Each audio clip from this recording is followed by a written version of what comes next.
when COVID hit in March, everything here just shut down. And then a few weeks later in April, the major guilds and unions started working together. So Directors Guild, Screen Actors Guild, IATSE, Teamsters. They started bringing in professionals, epidemiologists, doctors, scientists, trying to put together a plan that the studios could use to get us all back to work safely. They put out this document called The Safe Way Forward, which you can find online if you want to look at it. And that started being used by the major studios and producers as a kind of a basis for how we come back to work, working with COVID, because it didn't seem like there was going to be a magic bullet, miracle vaccine happening anytime soon. So unless you're able to quarantine your cast and crew in a bubble like Tyler Perry did, the only way to really safely proceed when you have, in our case, almost 200 crew members, is doing a lot of testing. And so we, for our show now, we have a whole COVID department.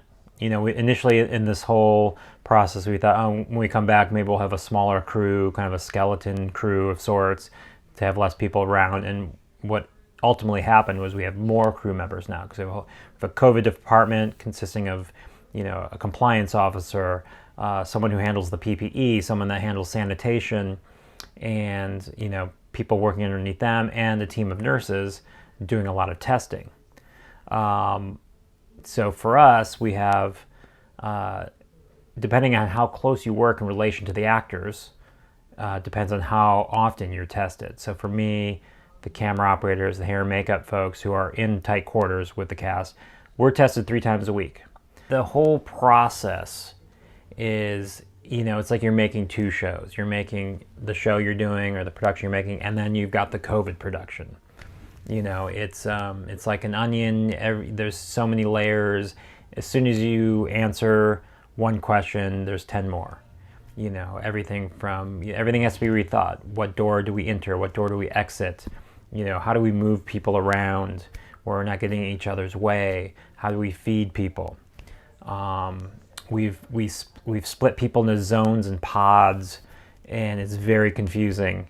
But it's all a matter of, who can get close to the cast, who can come to stage when. A production designer, for instance, will be working in the office. He or she can go to stage when the shooting crew is not there. And it's designed so, if someone comes back positive, we've stopped the spread because we're limiting who goes where, But it is confusing. I am red zone A when I'm shooting, which means I am clear to go on the stage and be within 6 feet of the cast without PPE. And we also have yellow zone A, which are people that can be on stage with the cast but have to stay 6 feet or greater than. And there's like 3 or 4 other different colors. It's very, very confusing. But it's all coming from a place of just trying to protect each other and keep each other as far apart as we possibly can in such an intimate, sort of working world.